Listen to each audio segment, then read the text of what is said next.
Good morning, good morning, good morning. This is, good afternoon actually, because this is July 2nd, this good July 2nd.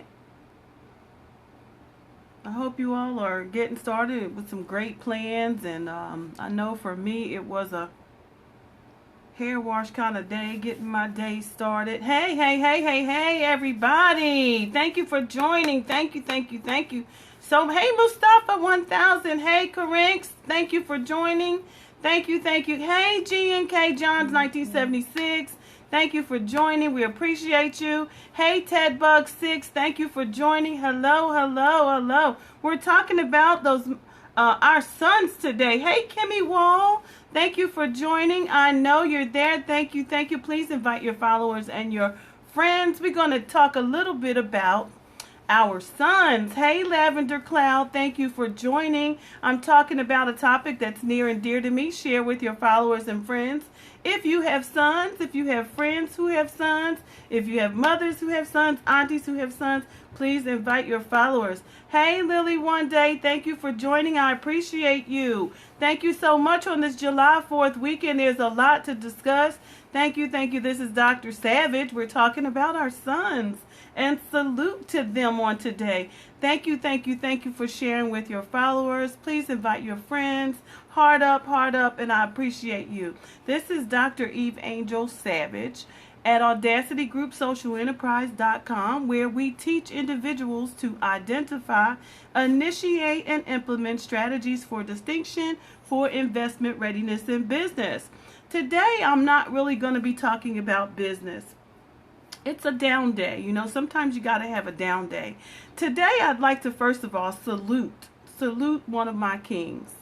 My youngest son turns 23 today, and I'm so very proud of him. He's 23, haven't figured it all out yet, and I have a bunch of lessons that I've learned along the way. I'm the mother of two sons and two daughters, ranging in age from 15 to 28. Yes, and I didn't start until I was 26, so you do the math. And I started all over again with a baby girl. She's 15 years old, going to be 16 this year. So I want to talk a little bit about mothers who have sons and some of the things that I endured as a mother of a son. And if you, again, know someone who could use this information, please pass it along, because things weren't always peachy. And I think it's very important that we talk about those things so that we can help each other and be a testament to one another. So thank you for sharing. We're talking about sons. Salute to Akeem Savage on today. Akeem is 23 today, and to God be the glory, because, you know, a lot of sons didn't make it, and for a lot unforeseen reasons, accidental, violence, could be a number of reasons why they aren't thriving or flourishing today. But I wanted to talk to you a little bit about some of the things that, while raising a son, you know, it wasn't always easy. I have, again, like I told you, 28-year-old. He's 28, and I thank God that he's even living today, because of some of the things that he has experienced, you know. But I never ever gave up on my boys. Never. Mothers, don't give up on your sons. You really shouldn't. No matter what they're going through, they're yours. They will never give up on you, because you're their mother, and they will always love you. That's one thing about children. They will always love you no matter what you go through, or the things that you've done in life that may not have been so honorable. They're going to still always love you. And I will always love my boys no matter what they endure. Raising a 28-year-old, I reflect back on a time when, and I'm not going to talk to you a lot about his life, but just a little bit about. So I'm going to talk about saluting this king I have that's 23 instead, because that story about the 28-year-old is too long to go through. But Akeem, like many young men today, are, still trying to figure life out, still trying to figure life out. But one of the things that I thought was important in raising my sons is that I influenced the right things. And even when I didn't, those lessons came back, through them. I remember um, having so much baggage in my marriage, just I literally brought a lot of baggage into the marriage, because we can sometimes go through things that we haven't quite sorted through in our past, that will cause a dysfunction in our marriage, and sometimes our children are affected by those things. And that's the lesson I want to talk about today, because it's going to come full circle in just a minute. I recall that baggage, and I recall the incidences, and I know my husband, he was never the type of person who wanted to arguments and all that crap before the children. I mean, he wasn't perfect, but I love him, and I love him dearly, and neither was I, and neither are you, neither are your husband. Nobody's perfect. But we're 25 years deep, and that's what matters. We survived the struggle. So I just want to share that a lot of times what we do impact our children. No doubt, everything we do affects our children and the decisions that they later make in life. And one of the things that I can attribute to the partial success of my sons, even though they haven't quite figured it all out yet, is the consistency in my parenting, the type of parenting, and making sure that, we had rules, and we have boundaries, and we have make preparation for them to survive. Because if we don't supply them with the strong foundation, then there is a strong chance that they'll struggle more than they need to. We don't want that. And so one of the things that was really, really important to me is that, first of all, or my husband, in fact, children thrive best off of good sleep and good rest, right? Want to make sure they're doing that. You want to make sure that you are making strong deposits in how you round your children, getting them involved in the things that matter. They're going to want to, not all the time, but they don't know what's good for them either. And we have to have the tenacity to fight through the attitudes, and muster through kicks and tantrums that they may have of not wanting to be a part of this or a part of that, or question why we got to do this or why we have to do that. And I don't know what's good for them. One of the things my parents made sure of is that we were involved in things, and that we, played instruments, and that we were going to school. We had the best of all possible worlds. Even when my parents separated, the struggle was real, but we still understood what it was to have those things, even when we lacked them. So in growing my boys and my girls, I made sure that they were active every day. They were active in community activities. They were active in church. They were active in school. They were active in sports. And they did not have a moment to breathe. So when nap time came about, nap time, it was just time to rest because they were tired, right? So why am I saying all this? Because you can be a really good parent and they can still make poor decisions. I think it's very, very important that we note that, because a lot of times we can feel real guilty about the decisions that our children are making. But it's not our fault. Hey, Side Hustle Coach, good to see you. Thank you for joining. We can as long as we know that what we're doing is correct and in order, and that we are giving our children a strong foundation, then there is no reason why we should feel guilty about the decisions that they make. I spent a lot of time feeling guilty. Hey, Project Pad 14, thank you for joining. Thank you for inviting your follow Side Hustle Coach. We're talking about parenting and parenting of boys.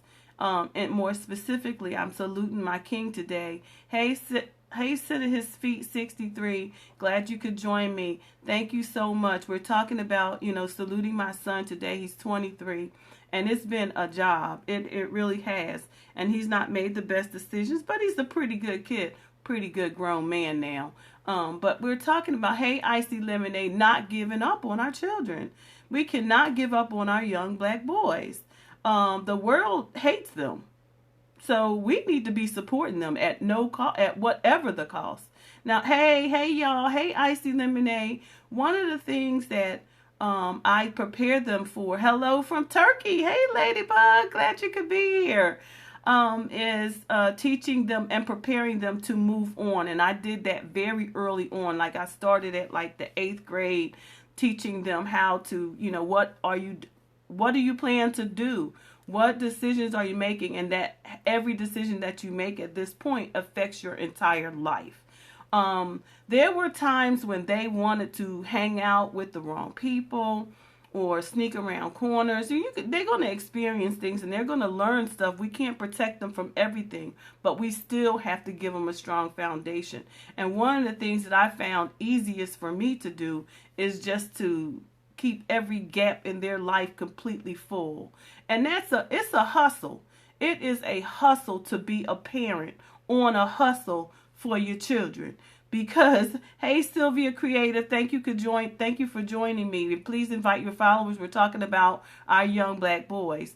But one of the things that helped them, hey, H. Austin, is for me to keep every waking moment of theirs full. And that exhausted me. But hey, look, as a parent, we have a very short time with our children. And then they become adults. And then they have to live off of the things that or the foundation that we've set for them. So it's a short-term sacrifice for their long-term success. Hey, Sylvia Creative, thank you for joining. So even though I was exhausted on some days, exhausted many days, running here, running there, running everywhere. And they still did wild, cut up, crazy things. But at the same time, they ain't have a whole lot of time to do a whole lot of nonsense because I was a no-nonsense parent. But here's the catcher. A lot of times I did things that were disruptive, and I believe in owning my mistakes as a parent. Hey, Miss Ford, to you, thank you for joining. I own my mistakes as a parent, and some of the mistakes that I made in my union with my boys was not allowing their father to be the head. It was so critical that he be the head. But I was this strong, independent woman raised by my mother. I had a father and a mother. We all have a father and a mother. But I was raised mostly by my mother because my father and mother separated when I was very young. So I was thriving off of the fact that my mother was everything. My mother was the provider. But in a marriage, you can't take that same baggage into your marriage thinking that you somehow are the head of your house, because that's some bull crap. Fathers and husbands are the head of the home. They are the head of the home, and we must allow them to parent those children. Now, they may not even have it all together. Now, don't let them make mistakes in drunkenness, make mistakes in doing crazy stuff that's going to harm the children. No, but we do want to allow our husbands. Take a back seat, women. They want to be needed. They want to be needed. My husband wanted to be needed. And it wasn't until we got to our knee boy, the one that's 23 today, that I realized how important that was. And at the same time, I stripped all of my other children of the importance of having the father lead the home or watching him lead the home when that's all he really wanted to do. If I would just take a seat. Take a seat. All he wanted me to do was to love him and let him take care of me anyway. Why was I you know how many years I spent worrying about things that I shouldn't have been worrying about? my bills or this, that, and the other, when all I had to do was take a seat and let him lead the house? Right, lead it.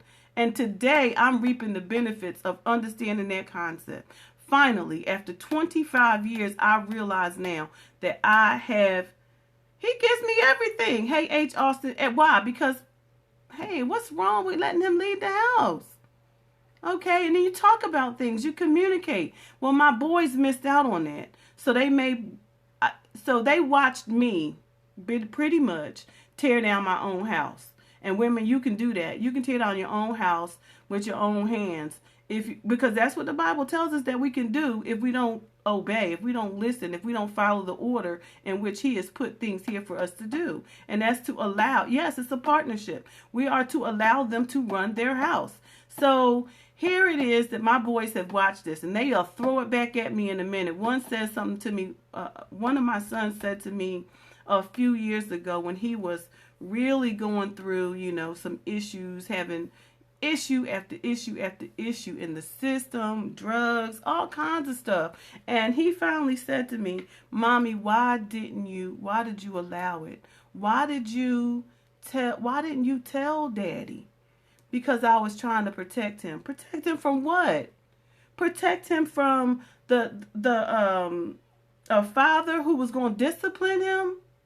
A father who was going to guide him and teach him? What was I protecting him from? I was protecting him from what? Yes. And so I caused him more harm than I did good because I set him up. I set him up to think that it was okay to do those things instead of telling my husband his every move, everything that he was doing, so he could take a seat, ladies. Take a seat and let your men raise their children, okay?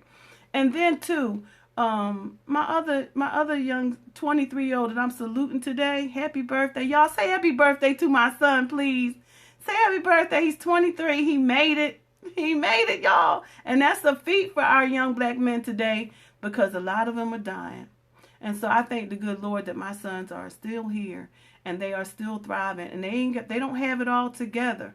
But God knows they still here and they belong to me, and I love every bit of them. But here's what I'm doing now as a result of all of those mistakes. As I took the back seat. And now my husband is leading. And let me tell you what happened, how this transition took place, so that I can help you out there, moms and dads. My husband came to me one day upset, and this was when my son was playing baseball, and he said, you know what, all I really want to do, can you just let me raise my son? I was like, wow. Oh, you want to know what it means to raise a child? Oh, okay. And I was saying that out of animosity. Right? I'm being transparent now. I believe that we should be transparent. That's the only way we're going to help somebody. So I said, oh, you want to know what it's like to raise a child? So I stepped. Let me tell you, when I say I stepped all the way back, ladies, I stepped all the way back. I was no longer the person they were going to call from the schoolhouse. I was no longer going to be the first one at the baseball game. I was no longer going to be the one taking him to the game. I was no longer going to be the one making the decisions in the house. Go ask your father. Mom, my game is today. Make sure your father knows. I would tell the teachers, if you need to call someone, call my husband first. I stepped and removed myself out of the process because it was key to my son's success. It was key to helping my husband understand what it meant to raise a child, because for too long I was in the mix trying to control everything. Mothers, please let these fathers raise their children. It is so vital. I don't care if y'all in the outs. I don't care if y'all struggling. I don't care if your father if he not paying all the child support that he needs to pay. Here's why. They need to understand what it is to have a relationship with their children. Regardless, the Bible says, I teach your children to honor thy mother and thy father, right? Teach them to honor thy mother and thy father. So do you think by taking and snatching your child away from that you teaching them to honor them, that we are commanded. That's a commandment. That is not a if you want to. You're going to be held accountable for doing the wrong that you're doing to your children. I was held accountable, and I suffered for a whole lot of years because I chose to buck the Bible, chose to make poor decisions about parenting. Now, am I a good parent? Yes, overall, but I made a lot of mistakes, and so I don't want you to be making them same mistakes. I'm better now for having done what I've done. So here's what I want you to do. Step aside. Look, we have one son, my oldest son I had when I was 26. Firstborn, my husband loved him like he was his own. You can't tell him that he don't belong to him. He gave him his name. Did he adopt him? No. He said, I'm not adopting him because he has a father. And if something happens to his father, he should reap his benefits. So no adoption necessary here. But the name was important because my son said, Mommy, hey, thank you for joining. Can my last name be Savage? Yes, it can. Can he be my daddy? Yes, he can. Because God allowed him to find me. Hi, how are you doing? We're talking about parenting sons, right? So here it is. I was protecting him all these years because I thought there may have been a difference in how they were being treated, or how one was going to be treated versus the one that was his. But that wasn't the case. He was loving them all. He was loving them all, but he's the disciplinarian in the home. So I didn't always like the disciplinary actions that he took, but he wasn't a bad person because he didn't beat them. But he wasn't going to allow them to cheat, steal, and lie either. You know, so my thing, yes, I'm telling you, because this is coming from my heart, because I tell you, I've held on to a lot of secrets and a lot of disgruntled behaviors that I had when I was a parent growing my children. But my boys, like I said, my children suffered. My son asked me, he said, well, Mommy, when I asked him about his attitude and why he got to talk to me the way that he talks to me, why we can't have a civil conversation, why he has to be angry all the time. You know what he said to me? I watched you do it. He threw it right back at me. So, but does it have to continue? No, because we grow. We grow. I said, but yes, that might have been the way I was, but we don't have to stay where we were, you know, because we do grow. We don't come with manuals. We do things that are not necessarily okay and in our favor, but we grow as parents. So because we grow, we have to let our children know that, so what? That happened. It's a thought. Have a different thought. You don't see me behaving that way now. You know that I have grown all these years. And because I wasn't growing during that time, I was stuck in a place that was bad for me. I was stuck in a place that was unhealthy for me. I was stuck in a place where I wasn't growing in my marriage. My marriage was going down the tube. So, because I was tearing it up. Because I thought I should be in control of stuff. Because I thought I was the boss. You know, and I'm not the boss of nothing when it comes to my relationship with my husband, because I love that man and he loves me. And if it wasn't for him, this marriage wouldn't be solid. It wouldn't be together. If it wasn't for the God in him, if it wasn't for God holding us all together, keeping the marriage and allowing me to understand the institution of marriage, understand the power of a husband, the power of a father, the power of a relationship.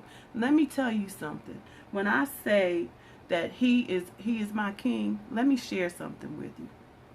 My husband, on my oldest son's very first game, you know, I told you he has a different father, and his father didn't take care of him. No, he didn't. But I ain't take him to child support either. I didn't take him to child support because I didn't think it was my job to have to tell you to take care of your son.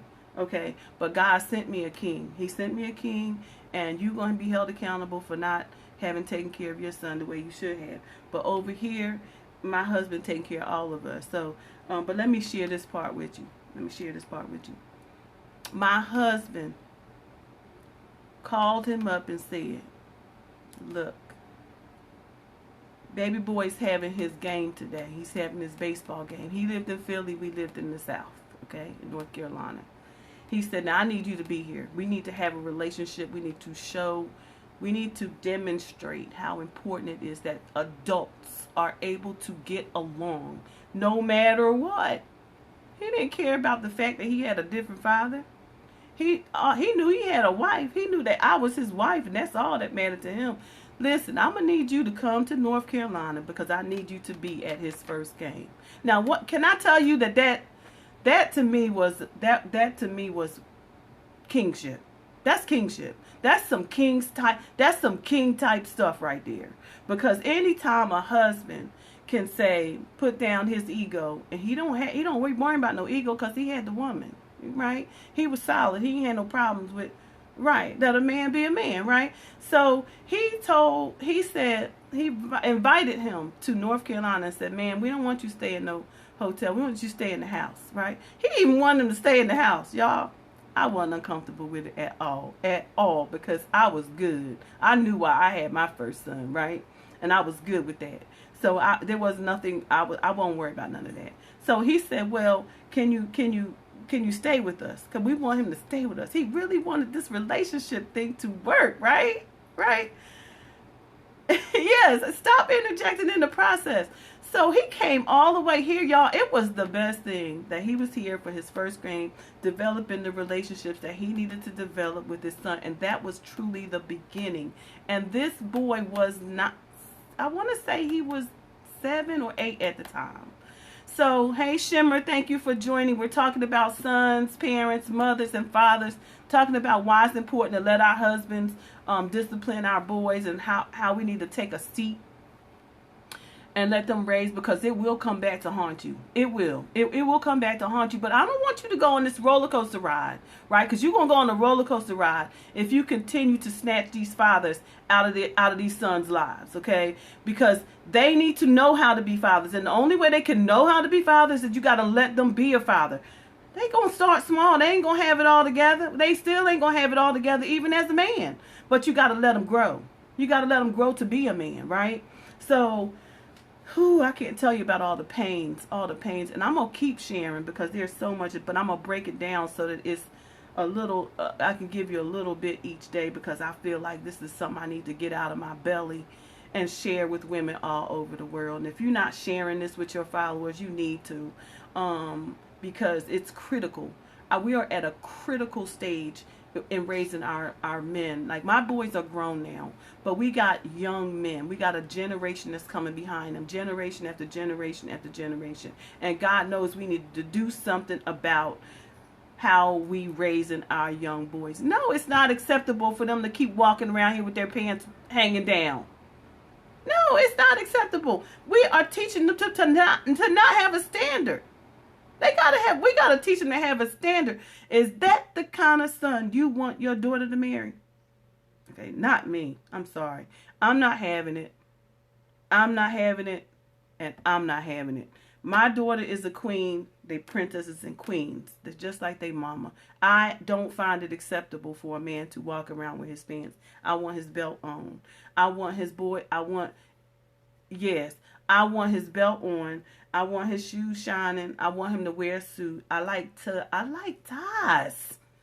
No, it don't have to be the norm, but teach them anyway. Teach them anyway so that they have an idea. You might be surprised that may be the look that they love. Just because it wasn't something, hey, thank you for standing up. Hey, good to see you. It might be the look that they learn to love. You know, I can't tell you what it means for when my son used to see my husband put on his tie, right? And he would be admiring his daddy. And I didn't realize should have been learning lessons like that.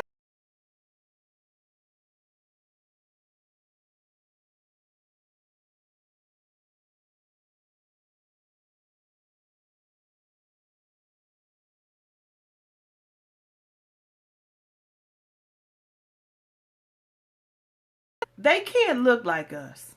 Sorry. We can't teach them how to be men. I realized that a long time ago. I don't understand what you're going through. I don't understand that man thing. I don't. But I can tell you this. I'm going to give you a strong foundation. I'm going to teach you education. I'm going to teach you community. I'm going to teach you religion. I'm going to teach you to love something, God. I'm going to teach you to love God. And I'm going to teach you to stand by his commandments. You're not going to steal. You're not going to lie. And you're not gonna lie, cheat, and steal. We can't stand that. Okay, but now, do they? I don't know what they did. They do some stuff. They have done some stuff. Let me tell you, some heartbreaking stuff. And I can't. I'm gonna have another subject. I'm gonna have another subject soon about what the impact of their decisions have on us as parents, because sometimes I think there should be a law called parent abuse too. Now, I'm not putting everything, I ain't hammering out a parent now, because this thing is two-sided. But the one thing I understand is social human services. That's what I went to school for, PhD in human services, social and community services. So I'm going to begin to look at some of the dynamics of the family, look at some of the things that are going on in our community. We need to begin to talk about these things. But here's some of the things, the great things that I'm doing right now that I want to touch on, that they don't want to, this job thing. They went to college. The interesting thing about my boys is both of them are seniors and didn't finish. I don't understand that, because we don't teach this non-completion stuff. So, hey, God is beloved. Hey, Desiree, glad you could join me. We're talking about the success of our boys and men and parenting, and why we need to take a back seat as moms and let our fathers raise their children, and how we can teach them to honor their fathers and their mothers no matter what. I don't care. The Bible teaches us to teach them to honor them, not teach them to hate them. We don't want to teach our children to hate their parents, no matter what, because God said so. He holds us accountable for that. But what am I teaching my boys today? If you can't make that money on that job that you want to make, you can make it using the skills that you have. So look at your transformable skills. One son is the owner of a magazine, Hindsight 2020. I taught him how to own his own, to use his spoken word and his writing skills to own his own stage. So now he is the owner of a magazine, Hindsight 2020. When it first hit the press, it hit the press the very first night with 2,000 views. Impressive for a first-time magazine, right? Then my other son, he's a digital artist. Hey, he makes graphics. He does everything digital. He does all my graphics for my website. Everything. He does so many wonderful things. Hey, do you know how much money he can make off of that? Being an independent, everybody's an independent contractor in my house. It took a minute, and it's still taking a minute, because I got to talk them through it. But we can't give up on them, but we can teach them. We can empower them. We can take the back seat. We can let our husbands raise their boys. We can let our fathers raise their sons. So I'm not going to stay here too long, because I have so much. I am so full. That's what you want to do? You can too, Desiree. And look, that's what we teaching people. We teaching people how to own their own stage. That's what it's all about. You want to learn more about that? bit.ly/I am an angel. And it'll take you directly to my website. Get on board. Learn some stuff. We can empower ourselves. We can empower our children. We are strong people who we can decide our net worth. We don't have to let our jobs decide that for us. Now, do we need people in the workforce? Yes. The world needs everybody. And everybody needs to be good at what they do. I don't care what it is. That's one thing my dad always said. If you're going to be a street sweeper, be the best John Brown street sweeper you can be. Well, what if the street sweeper ends up being a contractor who gets all the contracts for the city? And then he was the best street sweeper, so it led him to being a contractor in an area that was his niche market. He was a street sweeper. But we discounted him, right? Don't discount nobody. Be the best at whatever it is you do, right? It's true. It is true. Be the best at whatever it is that you do. Now, this is Coach Savage talking today. Coach, I am an angel. Coach talking today. Investment readiness is what I teach, but I don't want to get off that, because I said I wasn't going to talk shop today. I'm talking about teaching, letting our fathers raise their sons, girls, ladies. Take a back seat. We strong women, but I learned that my husband could do it. When I decided to let him raise to remove myself out of the piece when he said, "Can you just let me raise my son?" He was at every single game. I was no longer the person who was sitting in the heat at every game. He was. I would come if I decided to come. Isn't that good? I was no longer the person they called at school. School was good because he knew that they were gonna call daddy first. So guess what? It lessened my load. It lessened that behavior at school. They good kids anyway. I didn't have a lot of that problem. But guess what? I wasn't gonna have those problems either because they knew they were gonna call daddy first. Yes. And then let me tell you something. Then I was gonna when they get dressed, a church. How about let's talk about church, right? It was a rule in my house. Instead of me getting them up, Jeff, get them up. Get them up because they going to get up if you tell them to get up. But if I tell them, they going to be slowful about this thing. It's something about us women that they think they can just do what they want to do to us. No, jokers. Daddy. I even do it to my daughter right now. I do it to her right now. Go ask your father. You want to go somewhere? Go ask your daddy.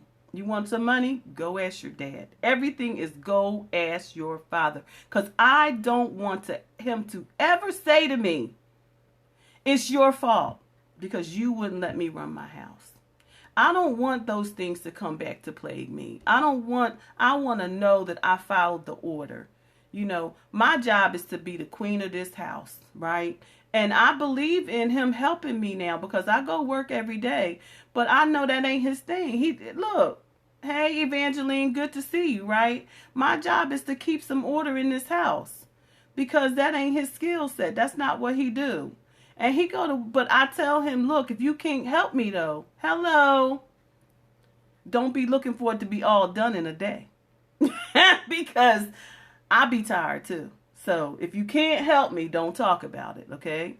So if I'm your help me and I'm out there helping too and I can bring in an income to take care of me and help take care of the children to supplement where you can't, then good. But let me tell you something, women. When I really got a hold of that thing, he took care of my bills. He took care of my car. He took care of my children. He takes care of my grocery. He takes care of everything. And he does. And I honor him for that. He is my king. He is my absolute king. But that's because I stopped trying to do it all myself. I let myself off the hook. I'm around here spending all the little money that I could have had, because he said the only reason why I had to go to work is if I wanted something other than him being able to take care of me. The essentials. He was going to take care of those essentials, but if I wanted all this other lavish stuff, I was going to have to go to work. So I honor him for that too. So here I was taking all my little money and trying to do everything, trying to be superwoman and make all these decisions. And he's sitting back. Well, you didn't ask. You have not because you asked not. That's what he told me. Girl, let me tell y'all something right now. You know who will ask right now? Baby, can I have? Baby, I need. Baby, I need some money for the groceries. Baby, could you give me some gas money? Baby, can I? Can I? May I? You? Who? Listen, that's what being a king is. He the king. Okay, you want me to be the queen over here and you the king over here, then hey, we got to have some balance. But it's a thought. You got to have a different thought, ladies. But you got to have that thought also about your children. Send them to daddy. Let daddy step up to the plate. When he realized he really got to make them decisions, he'd be like, whoa. I can't tell you how priceless it is to watch him when I say go ask your daddy. They ask, can they spend the night? Ain't no spending the night in our house. We don't do that. We don't do that for one because I was molested and I don't play that. I'm not setting up my children. I'm not setting up my children to nobody's house, to no cousin, no grandparent. I don't care who you are. My children are spending the night with you because it was my son got affected by somebody who came in my house who was a babysitter and they were a family member. Right. So people, people, let me help you. Let me just help you understand how important it is to remove that ego. Take off that mask. Stop trying to be grown. Stop trying to be all superwoman and everything.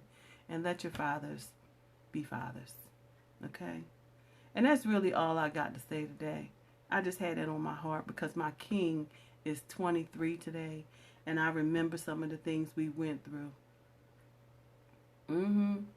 I remember some of the things we went through. And I remember some of the things I said and did in front of my children. And they were not good. Because I was pained. Because I was having so much hurt. And, I suffered with PTSD. Because of a lot of the things that I endured as a young woman growing up. And part of that was sleepovers and, domestic violence and, all these crazy things, that shattered my life, that I had to work through. When I say baggage, that was the baggage that caused me to be so closed, like a superwoman. Like, I can do this. I don't need you attitude. If you don't need him, then why'd you marry him? Why? Why'd you marry him? I need him. I need him, and I love him too. And we love each other more today than we ever have. And part of that was because I put down the baggage. And I learned how to love. And I took my eye off of him and put my eye on God. And allowed my husband to love me. Yes. So, this is Dr. Evangel Savage. Why can I say all of this? Because I am a PhD in human services. I am a parent of 4 wonderful children. I am a specialist in social and community services. I own my stage. I teach people to thrive, not just survive. I teach you to look after your young. I teach you the things that can cause you to be damaged goods. I teach you how to get over those things as well.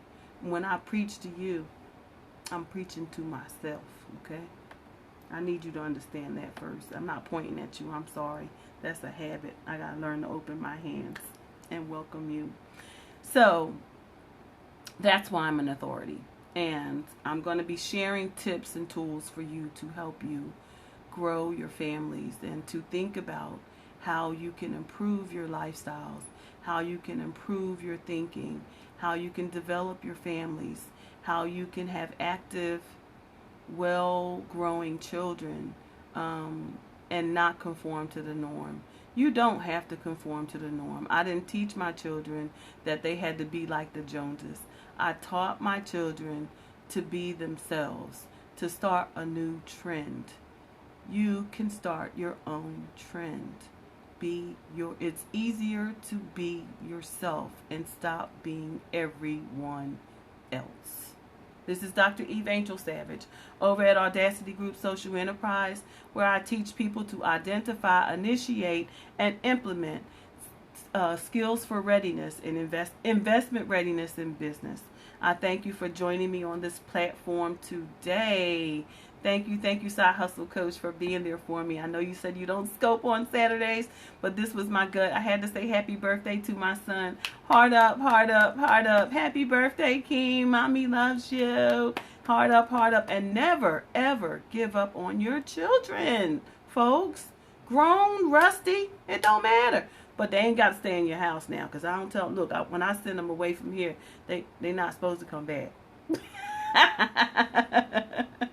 They're not supposed to come back to the house, okay? They can, but they leave at 18. You better have a plan. I teach them that. I'm going to tell y'all about that on another scope. Thank you for joining. Y'all have a great day.